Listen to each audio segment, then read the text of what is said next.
voilà, en cette merveilleuse journée d'été où le soleil brille de tous ses feux, eh bien on a un nouveau petit projet à l'atelier avec cette bleue. Alors cette bleue, c'est une histoire assez unique.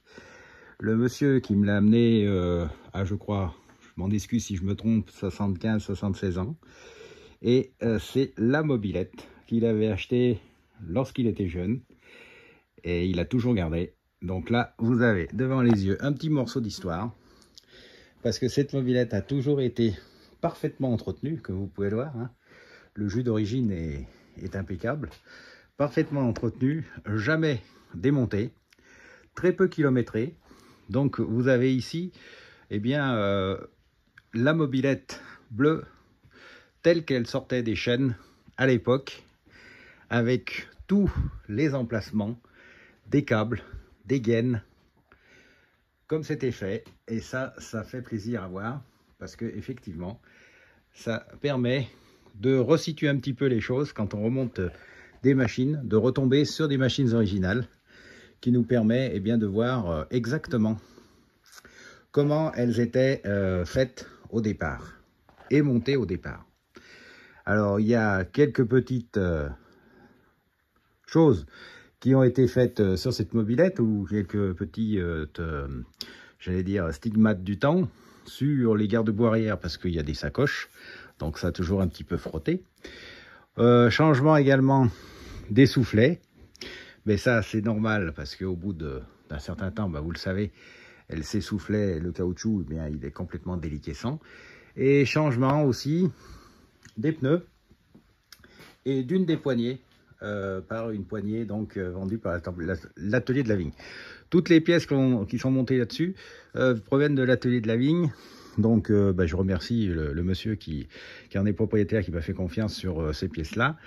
Et vous pouvez donc voir cet engin tel qu'il est. Alors, vous allez me dire, s'il est ici, il y a sûrement un problème. Et oui, il y a un problème. Le problème, c'est qu'au bout d'une trentaine de kilomètres, elle s'arrête et elle ne redémarre pas. Alors, dans un premier temps, on pense au condo, à l'allumage en général. Alors, c'est ce qu'on va faire dans un premier temps. Et puis, dans un deuxième temps, on pense aussi au fait que cette mobilette, même si elle n'est pas kilométrée, elle a beaucoup d'années. Et vous le savez, les joints, et particulièrement les joints spin moteur, eh bien, avec l'âge, perdent leur étanchéité. Et il peut y avoir, lorsque le moteur est chaud aussi, une perte de compression, une fuite, et la mobilette peut s'arrêter. Lorsque ça refroidit un petit peu, eh bien, elle redémarre et ça repart. Alors, ça arrive aussi. Du coup, il y aura peut-être deux choses à faire. La première chose, c'est qu'au vu de l'état général de la mobilette, c'est vrai qu'on n'a pas envie d'aller très profondément dans les entrailles de la bête pour une remise en état totale, si ce n'est qu'un condo, entre guillemets. Donc, ce qu'on va faire, tout d'abord, on va faire plusieurs choses. Alors, on a remarqué aussi que ça freinait pas très bien. Alors, les mâchoires sont d'époque, donc on va les changer. Qu'il y avait un peu de gras dans l'embrayage. Donc, vous voyez là, parce que peut-être, eh bien, lors des opérations d'entretien, le propriétaire a peut-être mis un peu trop de gras et du coup, ça a bien graissé les garnitures. Donc, on va essayer de dégraisser tout ça. Donc, moi, ce que je pense dans un premier temps, c'est tout simplement faire une opération basique. Démonter l'embrayage, le nettoyer, changer les mâchoires de frein et passer de l'autre côté et vérifier tout à la fois le calage, l'état des rupteurs et changer le condensateur par un condensateur électronique de l'atelier de la Vigne. Avant d'aller plus loin, j'irai faire un essai de plusieurs dizaines de kilomètres, puisque ça cale au bout de 20-30, pour voir si elle cale ou pas. Si elle cale, retour à la table d'opération, et en ce cas-là, effectivement, on tombera l'intégralité du moteur, on refera ce moteur, et comme elle n'est pas utilisée souvent, on modifiera l'allumage par un électronique pour que il n'y ait plus de soucis de fiabilité à ce niveau-là. Si ça marche, eh bien le monsieur s'en tirera à très bon compte et aura une mobilette 100% dans son jus, simplement fiabilisée par l'ajout de quelques éléments qui lui permettront de continuer à en profiter le plus longtemps possible. Voilà. Voilà un petit peu le projet. Dans un premier temps, on va bien sûr démonter les carénages et s'occuper, j'allais dire, de la phase basique, embrayage, mâchoire, allumage, condensateur, rupteur, remontage, et puis on verra après ensemble.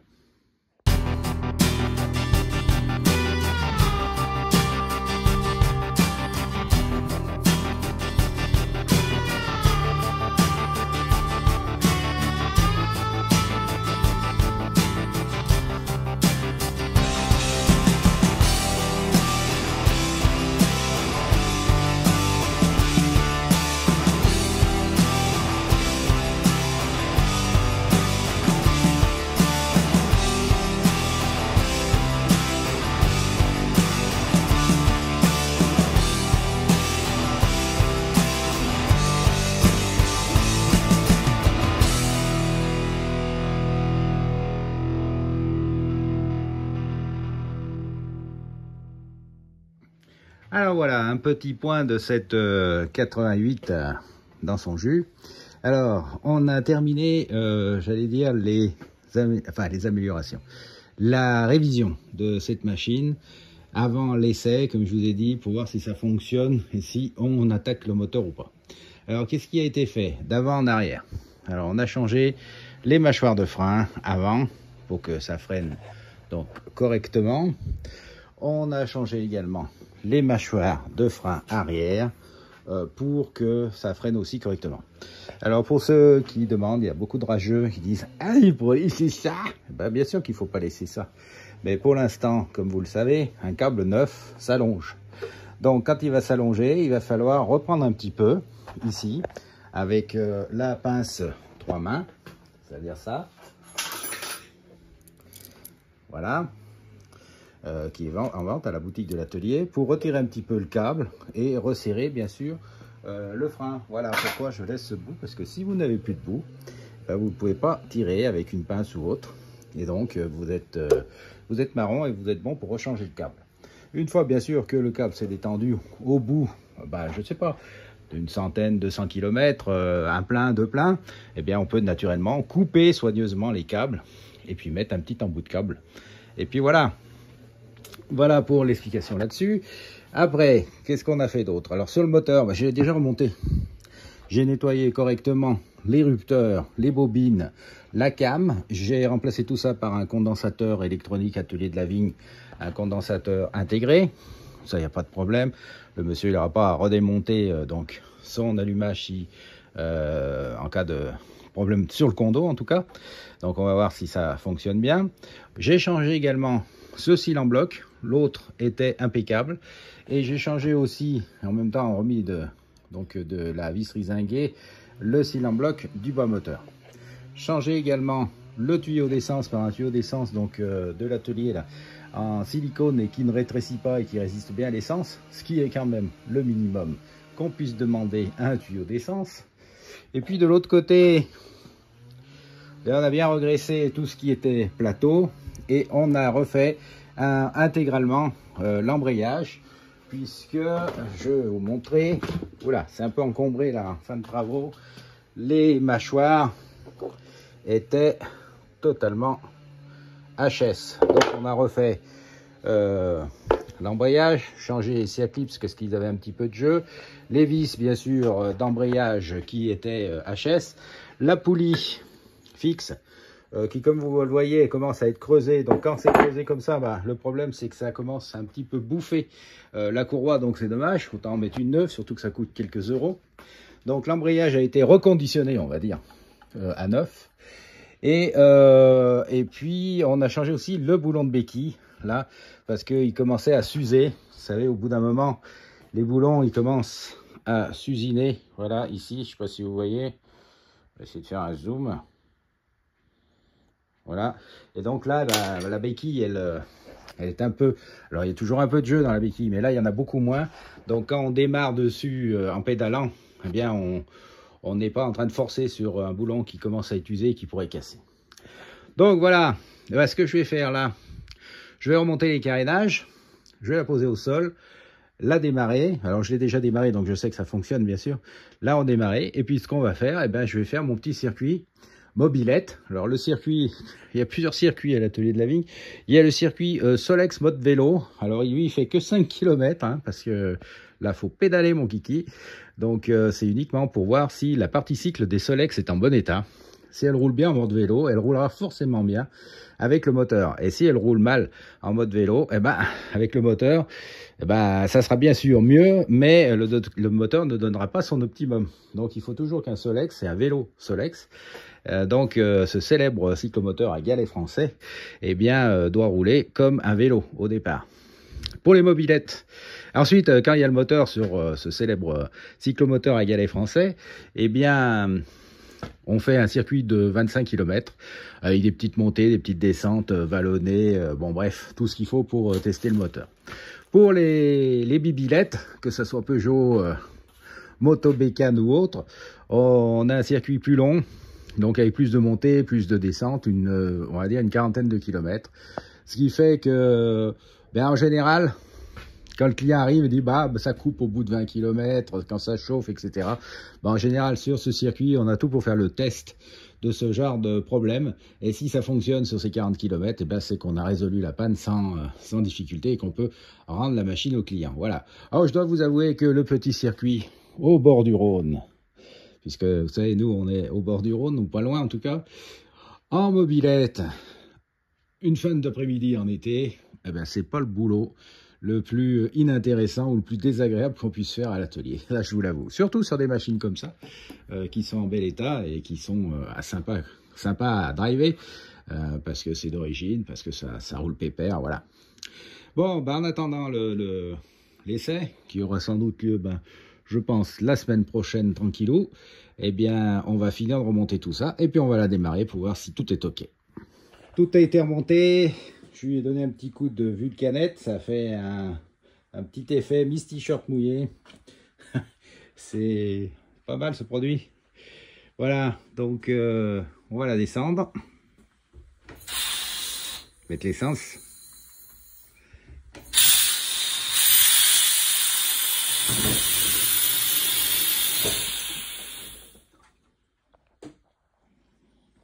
Et puis on va essayer de la faire craquer.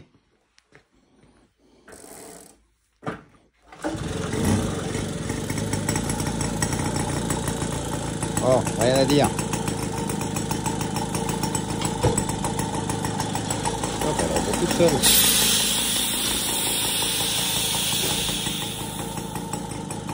Tac, voici la photo. Alors, tout marche, je crois. Avant. Arrière. Il n'y a plus qu'à. Retour sur cette bleue. Alors, j'ai essayé, ça cafouille.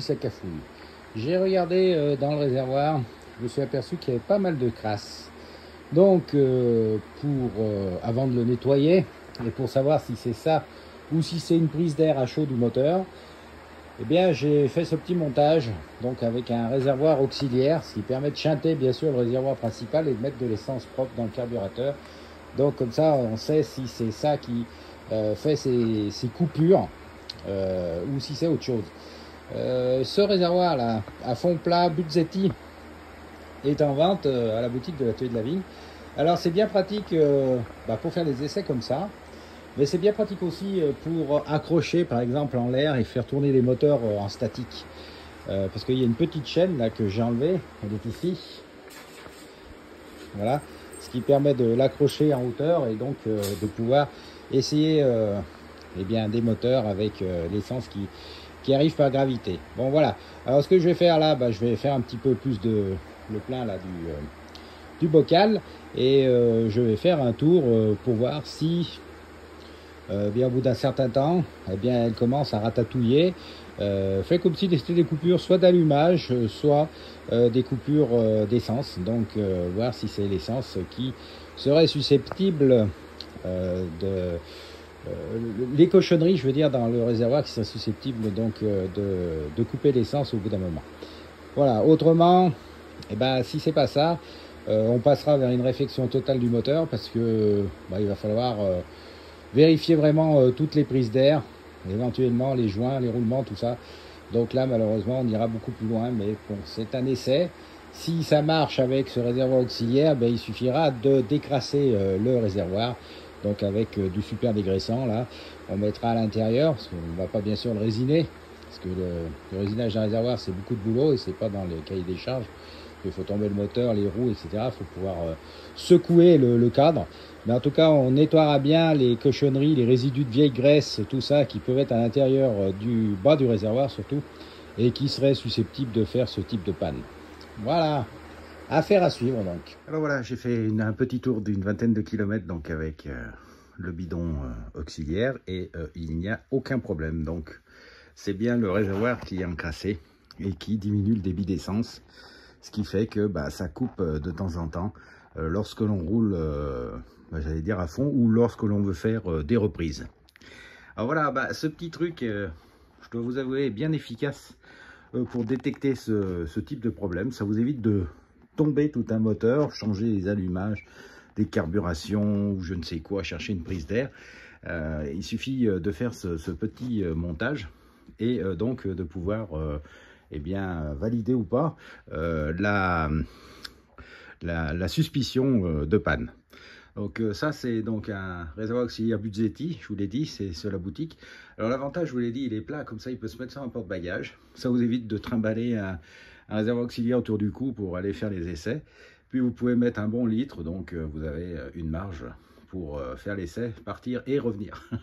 Voilà, sauf si bien sûr elle tombe en panne pour d'autres raisons. En attendant, là, ce que j'ai fait, comme vous avez pu voir, j'ai démonté le robinet d'essence. Je vais mettre un bouchon et puis je vais mettre du super dégraissant avec de l'eau chaude jusqu'à ce que ça coule librement.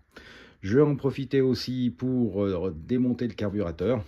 Je vais le passer aux ultrasons parce que bien sûr, toutes les petites cochonneries ont pu aussi s'insinuer dans les petits diffuseurs, les choses comme ça. Donc autant que ça soit propre quand je vais tout remonter. Et puis je vais changer aussi des joints. Le joint de pipe qui me paraît un petit peu vieilli, hein, on va dire, ça assez usé. Et puis ce petit joint là au-dessus qui est craquelé, donc autant en profiter pour remettre un carburateur neuf. C'est vite fait et ça ne mange pas de pain. Voilà, bon, et bien écoutez, on va continuer, on va nettoyer ça. Puis on remontera le tout et puis on ira faire un essai pour voir si là, à présent, avec son réservoir d'origine, ça fonctionne.